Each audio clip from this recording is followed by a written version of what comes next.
ये बांके बिहारी जी की एक घटना आई है। अच्छा, आप लोग दर्शन करते हो ना, तो बांके बिहारी के मंदिर में पहले ऐसे पर्दा नहीं लगता था। बिहारी जी के दर्शन ऐसे ही लोग करते थे जाकर के कपूर साहब, ये पर्दा नहीं लगता था पहले। तो पर्दा की व्यवस्था कब से हो गई? हजारों लोग बिहारी जी के मंदिर में जाके बिहारी जी के दर्शन करते। उन हजारों लोगों में एक बड़ी सुंदर भाव वाली गोपी भी जाती थी और बांके बिहारी जी से कहती है, बांके बिहारी आप कभी मेरे घर भी आओ ना, मेरा ऐसा भाग्य हो मैं अपने हाथों से माखन निकाल करके और आपको मैं भोग लगाऊं। देखो, ठाकुर की सेवा, गुरु की सेवा, संत की सेवा, प्रयास करो कि अपने हाथ से जो बन जाए वह अति उत्तम है। तो गोपी का भी भाव हुआ कि मैं अपने हाथ से माखन निकाल करके आपको भोग लगाऊं, मेरे घर आ जाओ। बिहारी जी बोले, कैसे आऊं, सारे दिन तो यहां मंदिर में खड़ा रहता हूं, लोग आते हैं यहां पर दर्शन करते हैं, रात्रि को सो जाता हूं। गोपी ने कहा, हे मेरे बांके बिहारी, तो रात्रि के समय मेरे घर आ जाओ ना। बोले ठीक है, रात्रि को आ जाऊंगा। बांके बिहारी आज रात्रि में जब मंदिर बंद हो गया तो ऐसे गोपी के घर पहुंच गए साहब। गोपी ने बांके बिहारी को देखा, बहुत प्रसन्न हो गई है, अपने हाथ से जो माखन निकाला था बांके बिहारी का भोग लगाया और बांके बिहारी के चरणों पर यह इत्र की मालिश करने लगी है। बांके बिहारी ने माखन मिश्री का भोग लगाया और बांके बिहारी यहां से जाने लगे। गोपी बोली, कन्हैया फिर आना, कल फिर आ जाना। अब तो ये बांके बिहारी प्रतिदिन इस गोपी के यहाँ आवे, गोपी माखन खिलावे।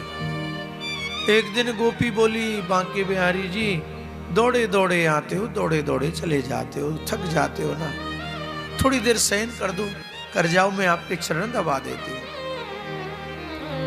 बिहारी जी तो थोड़ी देर शयन कर गए और गोपी इनके चरण दबाने लगी है और बांके बिहारी को निद्रा आ गई साहब।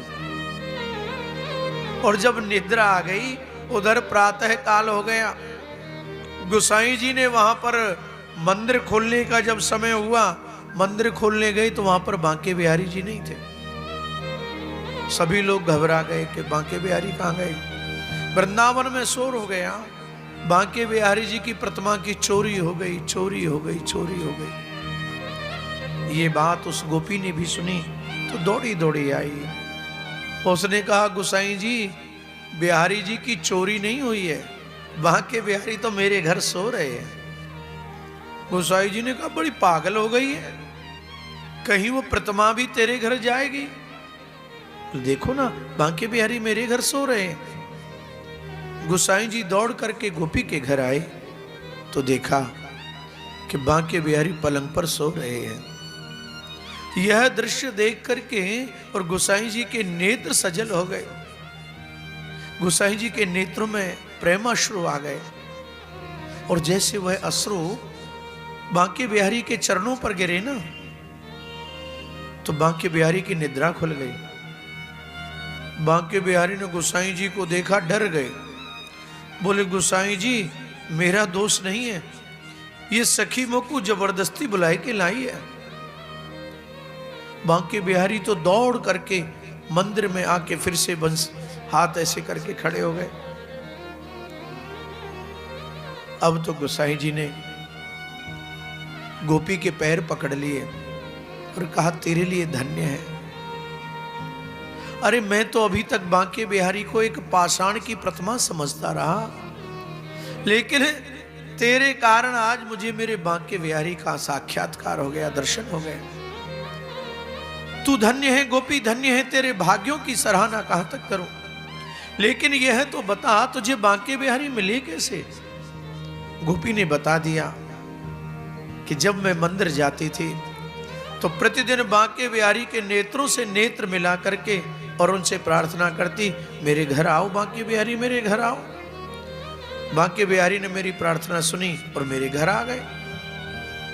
उसी दिन से वृंदावन में बिहारी जी के मंदिर में गोसाइयों ने नियम बना लिया पर्दा लगाने का, कि ज्यादा देर तक कोई बांके बिहारी के नेत्रों से नेत्र मिला करके नहीं देख सके।